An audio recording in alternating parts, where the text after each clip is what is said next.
नारद जी पहुंचे नारायण नारायण करते हुए।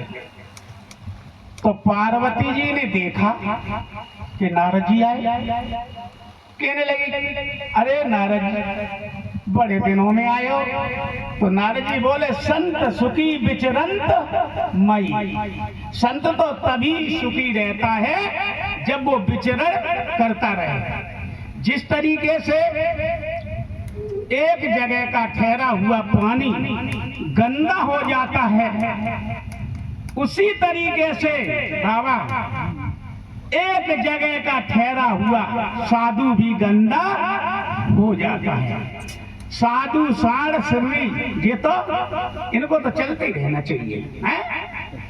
तो संत तो तभी सुखी होता है जब विचरित करता रहे।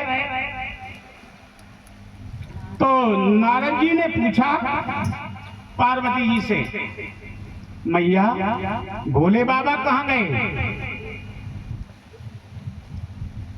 मैया बोली अभी इधर ही कहीं निकल गए हैं, कहीं घूमने के लिए निकल गए हैं। तो नारद जी ने विचार किया क्यों नहीं पार्वती और भोले जी में झगड़ा करवाएं आपस में, झगड़ा करवाएं पार्वती और भोले बाबा में। तो नारद जी का तो नाम ही नारद है, नारद। जिसकी बात रद्द न हो उसे क्या कहते हैं? नारद। अब तो पहले एक नारद थे, सतयुग द्वापर में और त्रेता में एक नारद थे। अब तो घरे घरे में नारद दिख रहे हैं। तो भैया नारद जी का तो काम यही था, जाकी सुनी बासे कही और बाकी सुनी जासे कही। तो नारद जी का पहले चुगली करने का काम था, अब तो बहुत नारद है। सोचने लगे क्यों नहीं भोले बाबा और पार्वती में झगड़ा करवाएं। तो क्या कहने लगे, मैया एक बात पूछें? मैया बोले पूछो, क्या पूछना चाहते हो? तो जो बताओ तुम्हें भोले बाबा कितना चाहते हैं? तो पार्वती जी कहने लगी जो कोई पूछने की बात है कि भोले बाबा हमें कितना चाहते हैं? नहीं नहीं फिर भी बताओ कितना चाहते हैं? तो पार्वती कहने लगी हमें इतना चाहते हैं कि कोई बात हो सब बात हमको बताते हैं, मतलब हमसे कोई बात छिपाते नहीं, सब बात हमको बताते हैं। नारद जी बोले तो मैया तो आपको ये भी बताया होगा जो भोले बाबा के गले में जो मुंडों की माला पड़ी है वो सरकाई की किसके है? पार्वती बोली जी तो हमें कभी नहीं बताया, कभी नहीं बताया। तो तुम्हें भोले बाबा कितना कैसे चाहते हैं? तुम कहती बहुत चाहते हैं। बोले गलती उनकी भी नहीं है, उनकी भी गलती नहीं है। क्यों? मैंने पूछा नहीं और उन्होंने बताया, और अगर हम पूछती तो वो जरूर बता देते। तो भैया भोले बाबा जब शाम को आ जाए तब आप पूछ लेना कि जो गले में मुंडों की माला है वो सर किसके हैं? पार्वती जी बोली ठीक है आ जाने दो, शाम को भोजन पानी तभी होगा, पहले हम पूछ लूंगी। अब भोले बाबा शाम को घर पे आए, बोले पार्वती, तो पार्वती तो ऐसे बैठी गुस्सा में। मैंने की पार्वती क्या बात है? हमसे बात करने की कोई जरूरत नहीं है। अब गुस्सा में पार्वती जी। तो देखिए भोले बाबा ने फिर कहा फिर भी बताओ क्यों गुस्सा हो? तो जो नारद ने विचार दिया था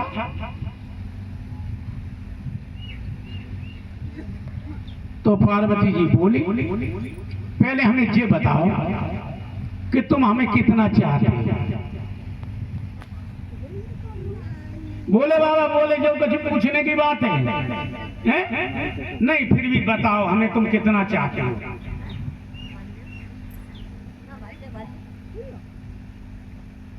बोले हम इतना चाहते हैं, हम तो आपको बहुत चाहते हैं, सबसे ज्यादा हम आप ही को चाहते हैं। तो बोली मुझे बताओ, दुनिया के फूल खिल रहे हैं, तमाम प्रकार के फूल खिल रहे हैं, चाहे काऊ की माला बनाए के गले में डारो, चाहे गेंदा की डारो, चाहे गुलाब की डारो, चाहे काऊ की डारो, और ये मुंडों की माला जो गले में मोको अच्छी नहीं लगते हैं। और ये मुंडों की माला है, फिर ये सर काय के हैं, ये सर की जो मुंडों की माला है, ये सर किसके हैं? भगवान बोले ये सर तुम्हारी तो है। अच्छा, फिर तुम झूठ बोले? बोले हाँ ये तुम्हारी तो है, जो 107 बार तुम मर गई हो, और जब तुम मर गई थी तो तुम्हारे हम शीश काट काट के अपने गले में डालते गए, इसलिए हम क्यों हम तुमको बहुत चाहते हैं। पार्वती बोली ठीक है, नारद जी कह रहे थे बिल्कुल ही, अगर नारद जी न बताते तो मैं अंधेरे में पड़ी रहती हैं। ये तो झूठ पे झूठ बोल रहे हैं। अच्छा हम कितने बार मर गई? बोले तुम 107 बार। और बोले तुम एक बार नहीं मरी, तुम एक बार बुखार नहीं आओ, एक बार बीमार नहीं पड़े, एक बार तुम्हारी प्लेट नहीं गिरी, हम बार बार मरते रहे, तुम एक बार नहीं मरी। बोले बाबा बोले हम इसलिए नहीं मरे कि हम अमर कथा जानते हैं, और जो अमर कथा जानता है वो कभी मर नहीं सकता।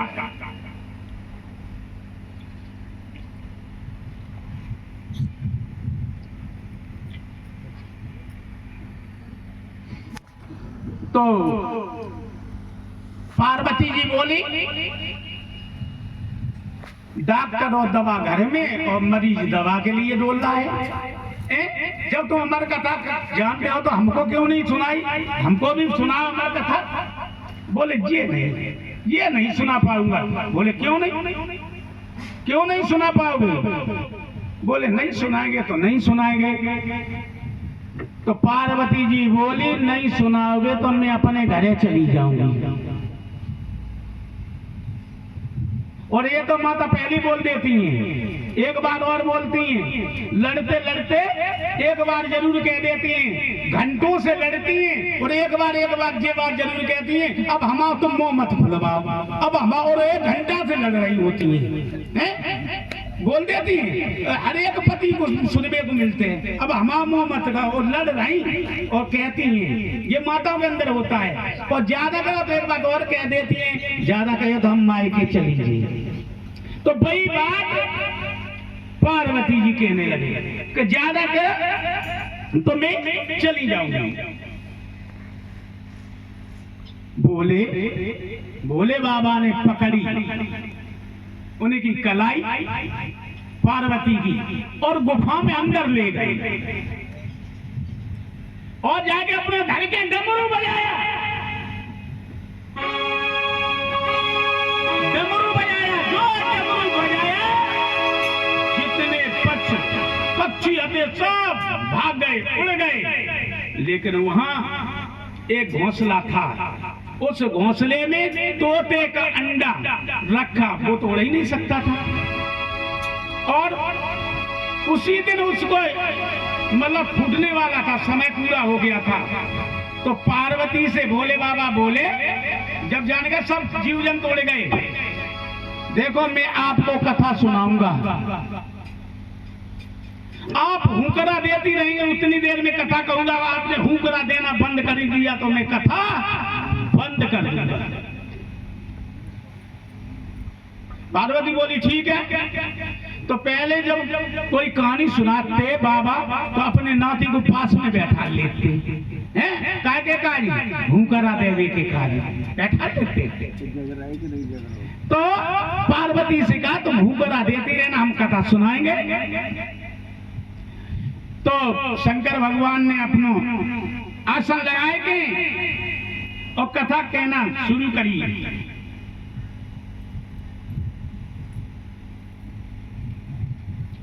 कि बाएं अंग पे महादेव जी बैठे आसन और अमर कथा को लगे सुनाने, गोरा के पुराने सुनाने पड़ गए होता, भूकरा दे रहो होता।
कुछ देर तक पार्वती सांबा बाबा कुछ देर तक पार्वती जी जगती रही हैं और भोले बाबा अपना अमर कथा सुनाते हैं। तो जगते जगते उमा को नींद आ गई, पार्वती जी को नींद आ गई और सो गई हैं। और कथा में नींद उन्हीं लोगों को आती है जिनके ऊपर कलयुग की बड़ी कृपा होती है। हर किसी को नींद नहीं आती है कथा में, जिनके ऊपर कलयुग की बड़ी कृपा होती है उन्हीं को नींद आती है, हर किसी को नहीं आती है। तो शंकर भगवान बोले पार्वती तुमने तो अब कथा सुन ली। बोले हमने तो बिल्कुल ही नहीं सुन पाई। तो कथा कौन सुनता था कि हमें क्या मालूम। तो हुंकरा कौन देता रहा। अब शंकर भगवान ने अपनी दृष्टि फैलाई और जो दृष्टि फैलाई जो वो तोता जो था अंडे में थे एकदम उड़ के भागा, क्योंकि उसने तो हमारा कथा सुन ली। और जो वो भागा तो शंकर भगवान ने त्रिशूल उठाओ डमरू उठाओ तोता के पीछे दौड़ पड़े, भाग तुझे मैं जिंदा नहीं छोड़ेंगे। भागते भागते भागते भागते तीनों लोगों में उसे कहीं ठहरना नहीं दिया। रास्ते में मिले नारद जी। नारद जी ने पूछी तोता कहे क्यों दौड़ रहे, क्यों भाग रहे।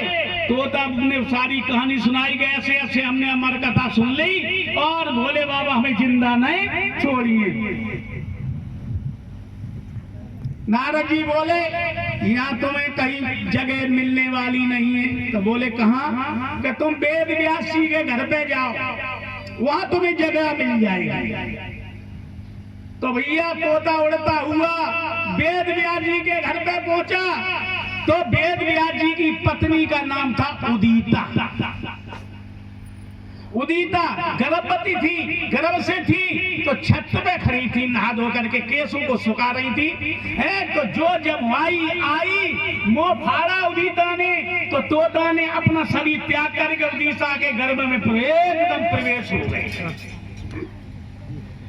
आप प्रवेश हो गए तो भगवान शंकर बोले अच्छा तू प्रवेश हो गया है गर्भ में, 9 महीना के बाद निकलेगा तब तुझे मैं मार दूंगा।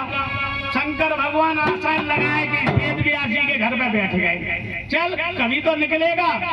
अब तोता अंदर से आवाज देता है, तुम 9 महीना की बात कर रहे, हम 9 साल तक नहीं निकलेंगे। बैठे रहो, कब तक बैठे रहो? 1 साल बीती, 1 महीना बीते, 2 महीना बीते, 10 महीना बीते, ऐसे 1 साल बीत गई।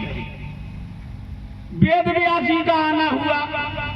वेद व्यास जी ने देखा कि शंकर भगवान सवेरे सवेरे मेरे दरवाजे पे कैसे बैठे हैं? उनने प्रणाम किया, प्रभु प्रणाम, आप सवेरे सवेरे कैसे?